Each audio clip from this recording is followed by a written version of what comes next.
les quelques messieurs à l'arrière. Voici la seigneurie du Triton. À votre arrivée, c'est pas bien compliqué. On est présentement dans la pouvoirie, la seigneurie du Triton. Fait qu'on est en pleine forêt. Fait qu'il n'y a pas d'accès direct en voiture. Il faut vraiment se rendre en train. Et par la suite, ils viennent nous chercher avec un ponton pour se rendre directement à la pouvoirie. Je vais vous rendre au grand salon Océanie. Bonjour, bienvenue. Bonjour, bienvenue. Je suis directrice ici à la seigneurie du Triton. Je vais vous expliquer un petit peu où est-ce que vous êtes rendus. À l'époque, ici, c'était un club privé que pour les hommes. Même que la première femme qui a eu droit de prendre un repas en salle à manger ici, c'était dans les années 1960. Donc, à un moment donné, il faut faire place aux dames. Donc, vous avez le doigt que vous appuyez. Ici, il y a le petit caisseur qu'on appelle, qui peut être utilisé dans ce cas-ci. Donc, à la base, Voniquement Femmes a été créée pour donner l'occasion aux femmes de s'initier aux activités de chasse et pêche entre femmes. C'est des activités qui sont pratiquées davantage par les hommes. Il faut faire attention à ça. C'est important que votre corde ne soit pas entre les deux seins. Je suis venue avec ma mère, Marie-Claude Durniac, qui m'a entraînée dans cette aventure pour l'instant formidable. Là, je me disais que ce serait une petite aventure avec ma fille. Elle aime beaucoup le plein air, elle aussi. C'est un moment privilégié de passer 2-3 jours avec elle.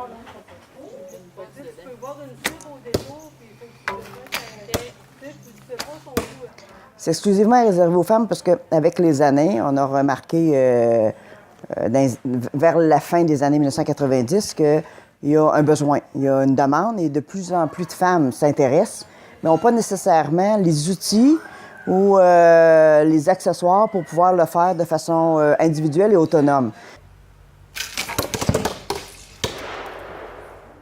Bien, en fait, j'avais zéro intérêt. Là, c'est l'article dans le journal qui disait qu'on n'était que des femmes.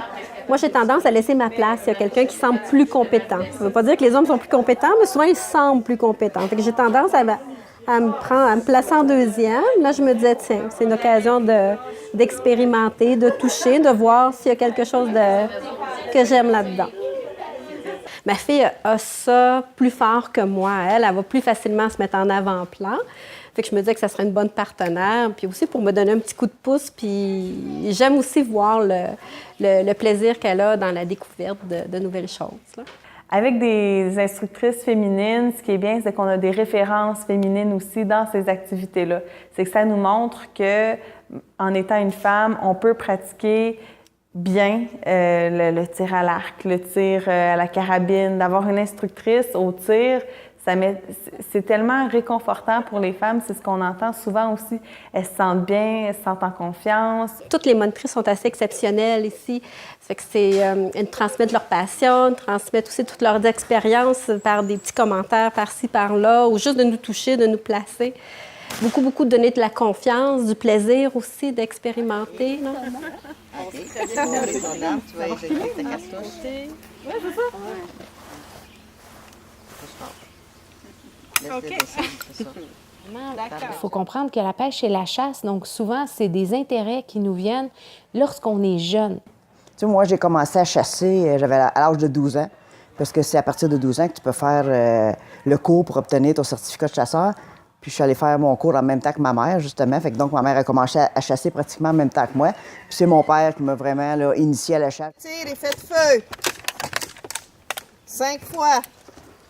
Oui, je me rappelle, j'avais tiré mon premier lièvre. Il y avait des boulets en bas, puis le chien avait été le rechercher. Là, mais c'était comme tellement une fierté de dire « Hey, je suis capable! » Tu sais, pas parce que je suis une fille que c'est un obstacle nécessairement. Tu sais. Puis là, je me suis dit, regarde, à partir de là, il n'y en a plus d'obstacle.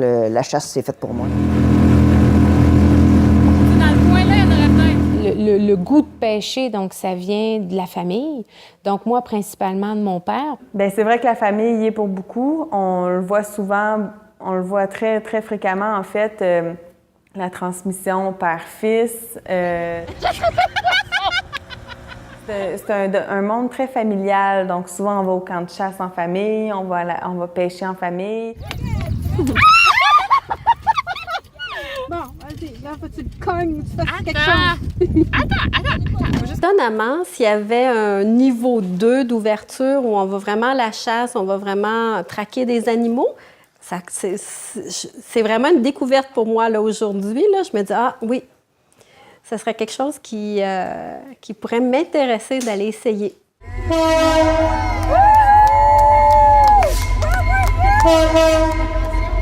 n'y a plus de temps à perdre. Maintenant, les femmes sont